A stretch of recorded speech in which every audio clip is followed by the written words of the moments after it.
नमस्कार दोस्तों, स्वागत है आपका एक बार फिर से मेरे YouTube चैनल कृपाल ब्लॉग्स पर। दोस्तों, मैंने अपने पिछले वीडियो में आपसे 2014 के बाद भारत में आ रहे परिवर्तनों का जिक्र किया था। मैंने आपको बताया था कि भारत की युवा पीढ़ी में कैसे सांस्कृतिक पुनर्जागरण नजर आ रहा है और क्यों हमारे देश का एक विशेष वर्ग इस पुनर्जागरण वो अन्य बदलावों से हैरान वो परेशान है।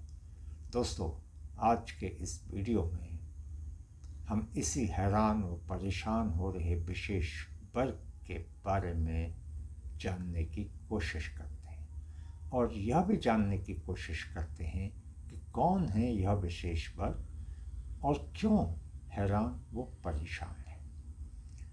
दोस्तों, पहले बात करते हैं इस विशेष वर्ग के कंपोजिशन की, यानी कि कौन लोग हैं जो इस विशेष वर्ग में हैं या आते हैं। दोस्तों, यह विशेष वर्ग हमारे देश के डाइवर्स ग्रुप्स का वर्ग है। इसमें लेखक हैं, कवि हैं, विचारक हैं, एनालिस्ट हैं, राजनीतिक पंडित हैं, शिक्षा शास्त्री हैं, समाज शास्त्री हैं, इतिहासकार हैं, कलाकार हैं, फिल्मकार हैं, पत्रकार हैं और बड़े बड़े वकील भी हैं।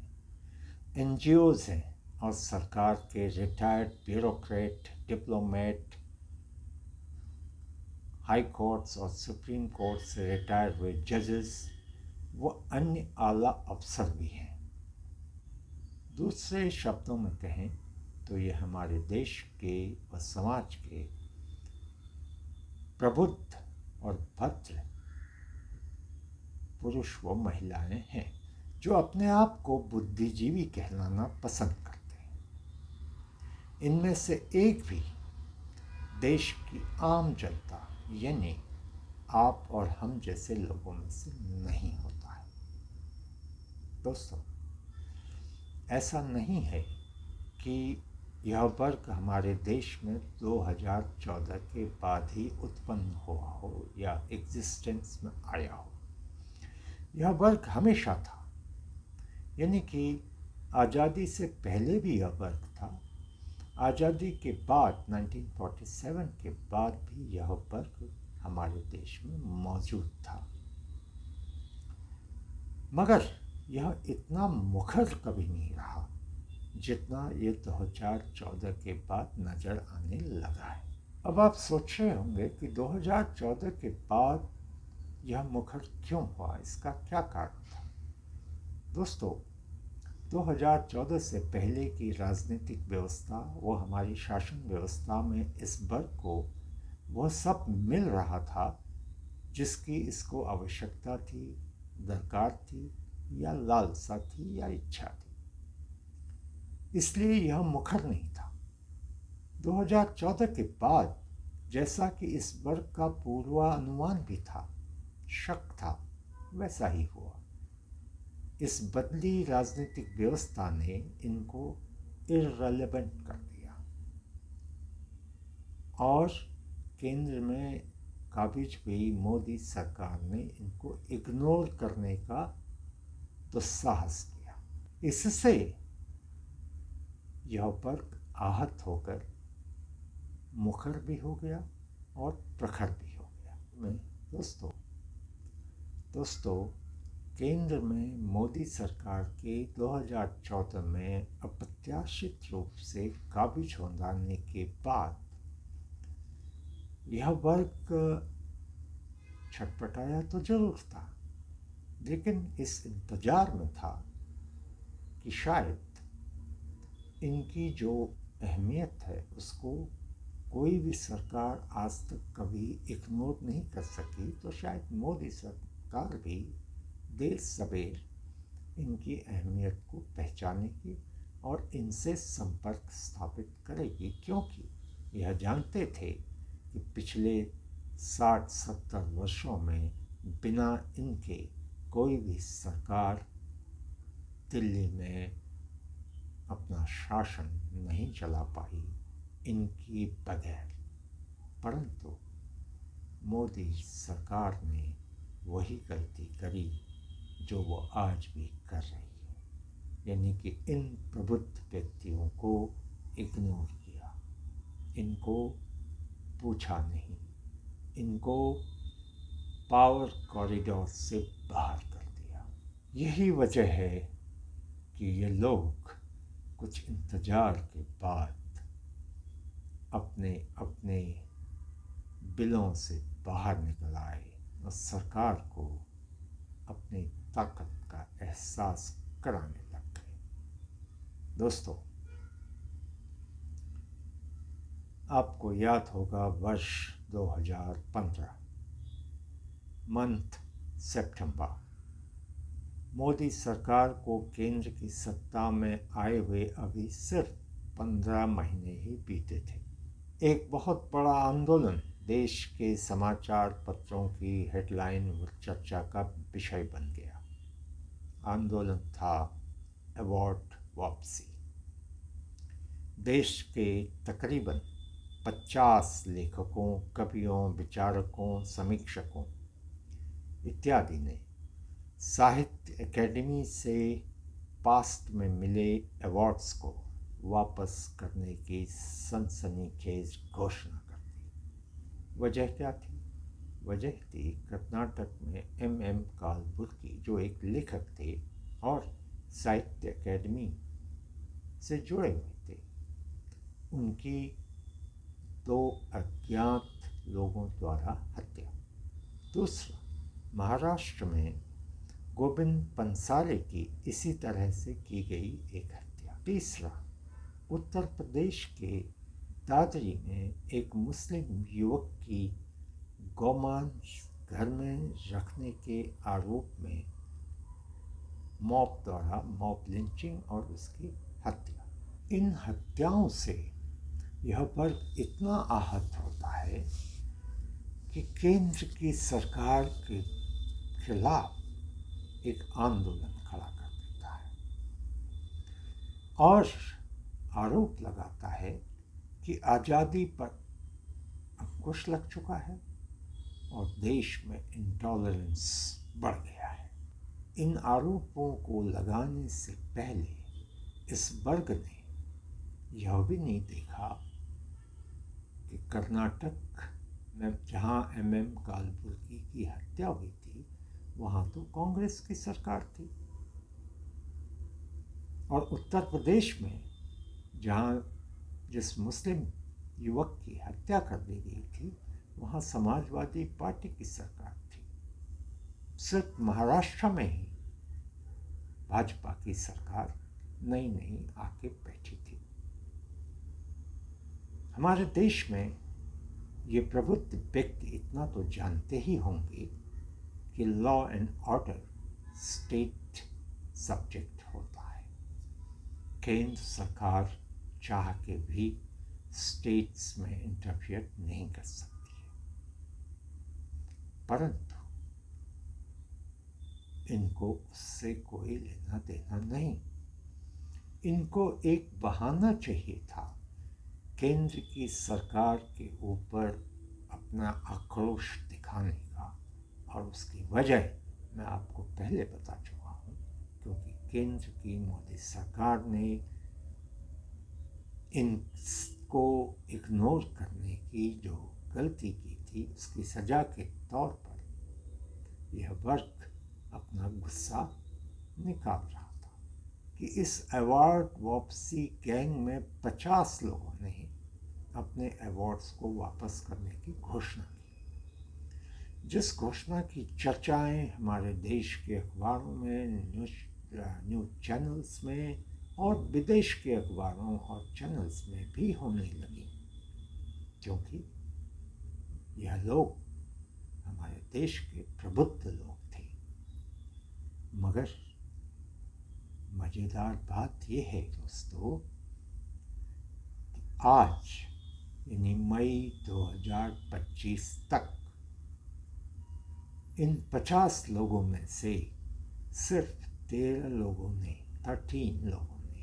अपने अवार्ड वापस किए। बाकियों ने नहीं। ये है इन अवार्ड वापसी गैंग वालों का डबल स्पीक। ये कहते कुछ और हैं, करते कुछ और हैं।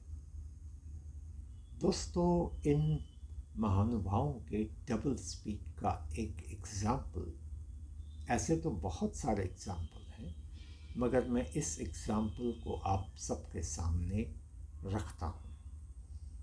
याद कीजिए 1984 में मिसेस गांधी के असैसिनेशन के बाद दिल्ली में जो कत्लेआम हुआ था हमारे सिख भाइयों का, वो सांप्रदायिक दंगे नहीं थे दोस्तों। वह एक ऑर्गेनाइज्ड कत्लेआम था जिसका मैं प्रत्यक्षदर्शी रहा हूँ। हजारों सिखों को सड़क पे, घर पे, जहाँ भी वो मिले कत्ल कर दिया गया। ये सब हो रहा था दिल्ली सरकार की नाक के नीचे, देश की राजधानी में। और ये प्रोग्राम 2-3 दिनों तक बेरोक टोक चलता रहा। तब इन प्रबुद्ध व्यक्तियों के मुंह में दही जमी रही, एक भी शब्द इनके जुबान से नहीं निकला। और बताते हैं दोस्तों, 1990 में लाखों कश्मीरी पंडित अपने घरों से विस्थापित होकर के देश के तमाम शहरों में, प्रांतों में रिफ्यूजी की तरह रहने लगे और आज भी रह रहे हैं। इतने बड़े पलायन में इन महान कवियों, लेखकों, इनके जुबान पे एक भी शब्द नहीं आया। ये खामोश रहे। ये इनका डबल स्पीक है दोस्तों। इतना ही नहीं दोस्तों, सैकड़ों और उदाहरण हैं जिनको मैं अगर गिनाने लगूं तो शायद ये वीडियो बहुत लंबा बन जाएगा। लेकिन मैं कुछ घटनाएं, सिर्फ घटनाएं आपको बताता हूँ जब ये सारे लोग चुप्पी साधे रहे। दोस्तों, ऐसी ही एक बड़ी घटना हुई थी 1980 में, मुरादाबाद राइट्स, जहां ईदगाह मैदान पर पीएसी की गोली से सैकड़ों मुसलमान मर गए थे और नमाज पढ़ रहे थे, क्योंकि ये प्रबुद्ध व्यक्ति के लोग मुसलमानों, अल्पसंख्यकों के बारे में कुछ ज़्यादा चिंता करते, मगर तब इनकी चिंता कहीं नजर नहीं आई। ये मौन रहे। 1500 लोगों की मुरादाबाद में 1980 में मौत हो गई, इनके कान में जूं नहीं रहेंगी। आगे बढ़िए दोस्तों, 1983 असम में ऐसे राइट्स हुए जहां पर इन्हीं अल्पसंख्यकों की नृशंस हत्या एक दूसरे ग्रुप ने कर दी। इनके कान में जूं नहीं रहेंगी, इनकी जुबान में कोई शब्द नहीं थे, मगर सऊदी अरेबिया से लेकर के बाकी खाड़ी के देशों ने इस घटना की वजह से भारत को कच्चे तेल के निर्यात पर बैन लगा दिया। मिसेस गांधी की सरकार थी, भारत की अर्थव्यवस्था पर उसका बहुत बड़ा असर पड़ा, मगर इन प्रबुद्ध व्यक्तियों पर कोई असर नहीं पड़ा। ये चुप रहे तब भी। और आगे बढ़िए दोस्तों, 1989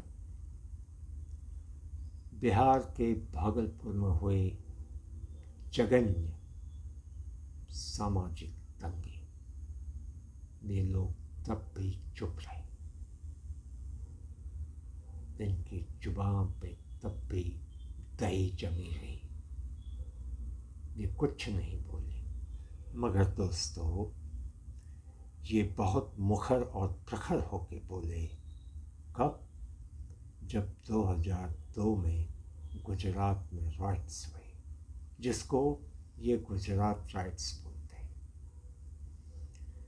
गोधरा हत्याकांड शब्द का ये इस्तेमाल नहीं करते, क्योंकि गुजरात के राइट्स का होना ही गोधरा हत्याकांड था, जहाँ 59 हिंदुओं की जो कार सेवा से लौट रहे थे,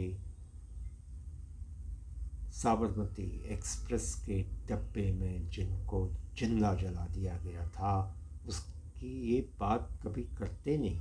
मगर उसके बाद अहमदाबाद में राइट्स हुए, उसके बारे में ये चिल्लाते हैं।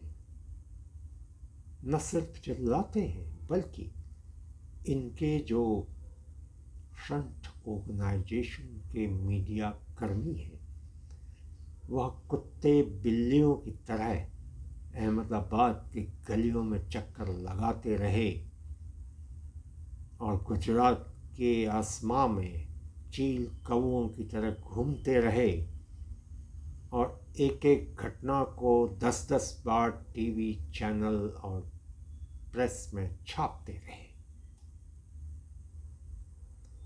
आज भी उस गुजरात राइट्स को ये कमेंट्री उस पर करते रहते हैं। सुप्रीम कोर्ट ने उन राइट्स की पूरी जांच भी की, सब कुछ हो गया, फैसला भी दे दिया, मगर इनकी नज़रों में आज भी वो एक बहुत बड़ी घटना है। ऐसी घटना दोस्तों जैसी 1947 के बाद इस देश में कभी हुई ही ना हो। जैसे गांधी जी के अहिंसावादी इस देश में 2002 से पहले कोई राइट्स हुए ही ना हो, ये उस तरीके से उन राइट्स पे चिल्लाने भौंकने लग गए और आज भी भौंकते हैं। ये वही वर्ग है दोस्तों। 1984 में हुए ऑपरेशन ब्लू स्टार के बाद पंजाब में खालिस्तानी लोगों ने जो कत्लो गारत, जो हालात पंजाब की कम से कम 4-5 सालों तक चलती रहीं, मगर ये सोते रहे। तब इनके कान में रुई, मुंह में ताले पड़े थे। मगर यही लोग पिछले 2 वर्ष से मणिपुर में जो 2 ग्रुपों के बीच में झड़पें हो रही हैं, जिसकी वजह से मणिपुर अशांत है, उस पर हर रोज़ बोलते हैं। उसको देश की सबसे बड़ी चिंता समझ के देश के बहुत बड़े शुभ चिंतक बनते हैं। यही है इनके डबल स्पीक। इनको दोस्तों बांग्लादेश में शेख हसीना को डिस्पोज करने के बाद जो हालात हुए हैं, जो हिंदुओं के साथ वहाँ पर अत्याचार हो रहा है, वो नज़र नहीं आता। उस पर कभी भी एक लफ्ज़ भी ये नहीं बोलेंगे। पाकिस्तान में हिंदू लड़कियों को फोर्सबली उठा करके कन्वर्ट कर दिया जाता है। इनकी जहन में कुछ नहीं फर्क पड़ता। इनकी जुबानें बंद होती हैं, इनकी आंखें भी बंद होती हैं। मगर दोस्तों, राजस्थान के किसी गांव में किसी अखलाक की गायों को हत्या के लिए ले जाने के आरोप में किसी ग्रुप द्वारा हत्या कर दी जाए तो ये सारी हिंदुस्तान को, सारी दुनिया में इस घटना को चिल्ला चिल्ला के आसमां को फाड़ने की कोशिश करते हैं। ये वो लोग हैं दोस्तों। ये वही लोग हैं दोस्तों जो आपको किसान आंदोलन में सिंधु बॉर्डर में जो दिल्ली के हो रहा था कृषि कानूनों के खिलाफ, उस आंदोलन में जो किसानों ने वहाँ लंगर लगाए थे, वहाँ भोजन भी ये करते थे और वहाँ पर लगी हुई पाँव की मसाज करने वाली मशीनों में ये अपने पाँव की मसाज करके उन किसानों के प्रति मोदी सरकार की इनसेंसिटिविटी के बारे में बड़े बड़े लेख लिखते थे और किसान आंदोलन, किसानों के प्रति, किसान आंदोलन के प्रति अपनी संवेदनशीलता को इस कदर व्यक्त करते थे जैसे इस देश में 1947 के बाद मोदी ने जो अत्याचार किसानों पर कर दिए हैं, वो इससे पहले तो खुशहाल थे, कोई तकलीफ तो नहीं थी। ये कृषि कानून 3 ला करके मोदी ने उनके किसानी में जहर घोल दिया है। ऐसा प्रपंच करने वाले यही लोग हैं दोस्तों। मोदी जी ने एक बार इनको आंदोलनकारी का नाम दिया था, मगर वो ठीक नहीं था। ये आंदोलनकारी नहीं है दोस्तों, ये आंदोलन करवाने वाले हैं, जो खुद आंदोलनों के आगे नहीं होते। ये तो उन आंदोलनकारियों के थिंक टैंक है जो एयर कंडीशन रूम्स में बैठ करके अपनी स्ट्रेटजी बनाते हैं और इनके जो फ्रंट ऑर्गेनाइजेशन है वो असल काम करते हैं। CAA पर दिल्ली में मुस्लिम वर्ग का धरना होता है तो ये वहीं पाए जाएंगे। पहलवान किसी बात को लेकर के अगर प्रदर्शन कर रहे हो तो ये विचारक, चिंतक, विश्लेषक आपको वहाँ पाए जाएंगे। ये वो लोग हैं दोस्तों, ये धारा 370 को अगर ख़त्म कर दिया गया तो उसके खिलाफ माहौल बना करके सुप्रीम कोर्ट में कई PILs और रिट्स दायर करने के लिए आगे रहते हैं। ये वही तो लोग हैं दोस्तों जो 3 तलाक जैसे महिलाओं के हित में बने हुए कानून को लेकर के आसमां सिर में उठा लेते हैं। ये वही लोग हैं दोस्तों जो राम जन्मभूमि पर हिंदुओं के पक्ष में आए फैसले से परेशान होकर के सुप्रीम कोर्ट को ही कोसने लगते हैं। ये वही लोग हैं दोस्तों जो अफजल गुरी की फांसी को रुकवाने के लिए रात के 11-12 बजे सुप्रीम कोर्ट को खुलवा देते हैं। ये वही लोग हैं दोस्तों जो पुलिस की बर्बरता को लेकर के बड़े बवाल करते हैं, लेकिन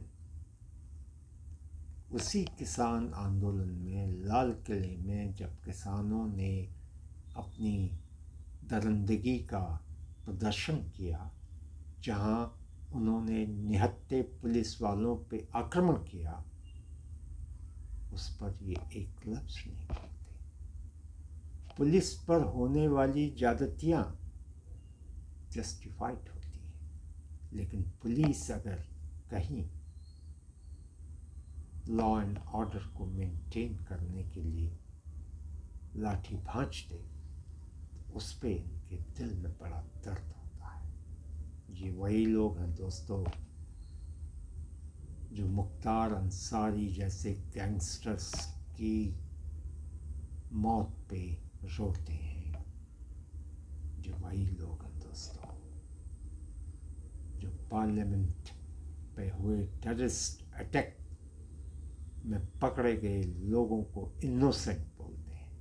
ये वही लोग हैं दोस्तों, ये वही वर्ग है जो सर्जिकल स्ट्राइक को मानता नहीं, उसके प्रमाण मांगता है। ये वही लोग हैं दोस्तों जो बालाकोट में हुए एयर स्ट्राइक का प्रमाण मांगते हैं।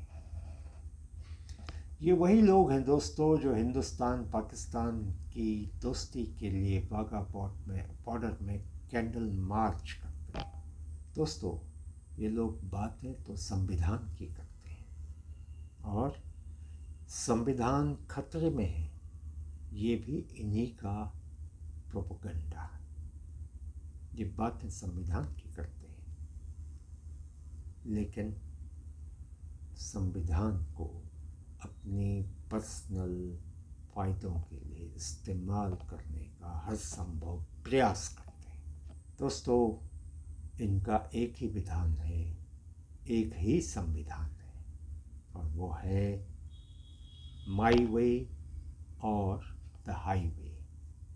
यानी जो हम कहते हैं वही विधान है, जो हम कहेंगे वही संविधान है। दोस्तों,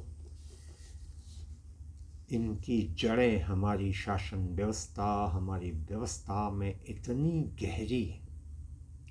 गहरी हैं जो 1947 से 65-70 years of Congress rule and जो कोलिशन की सरकारें रही हैं, उनमें इतनी खाद और पानी उन जड़ों को मिला है कि वो इतनी जल्दी ख़त्म नहीं हो सकती। दोस्तों, मोदी जी की 10 साल की सरकार इनका बाल भी बांका नहीं कर सकी, और आने वाले 40-50 वर्षों में भी अगर मोदी जैसी ही सरकार कोई केंद्र में रही, तब भी इनकी जड़ों को सुखा नहीं पाएगी, इतनी ताकतवर है इनकी जड़ें।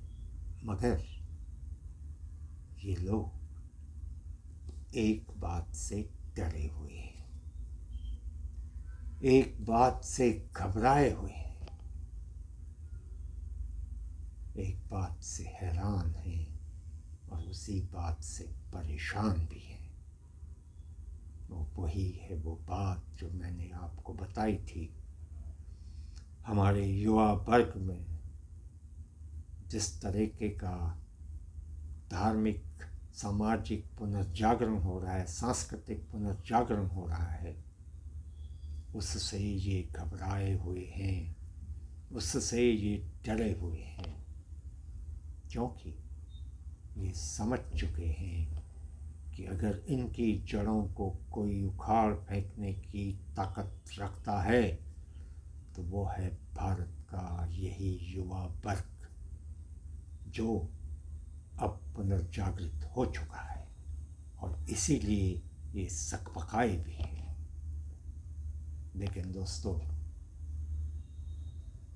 मैं इस पूरे विश्वास के साथ अपने युवा वर्ग और आप सबको ये कहना चाहता हूँ कि ये लोग इतने खतरनाक हैं, इनका हर संभव प्रयास रहेगा कि हमारे युवा वर्ग में भी भेद करके उसको तोड़ दें, उसको अलग थलग कर दें, क्योंकि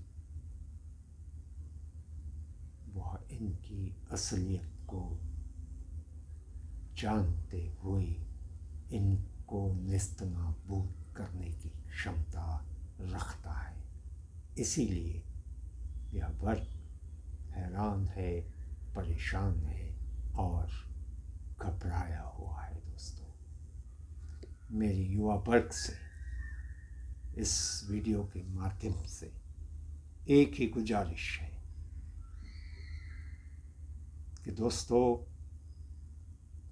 ये लोग, ये जो वर्ग जिसकी मैंने बात की है, ये कोशिश करेगा आपको जाति के नाम पे तोड़ने की, आपको क्लास के नाम पे तोड़ने की,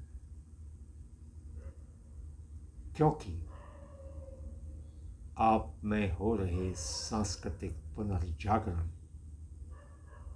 को ये बर्दाश्त नहीं कर सकते। हिंदुस्तान की एकता इनके लिए सबसे बड़ा खतरा होती है।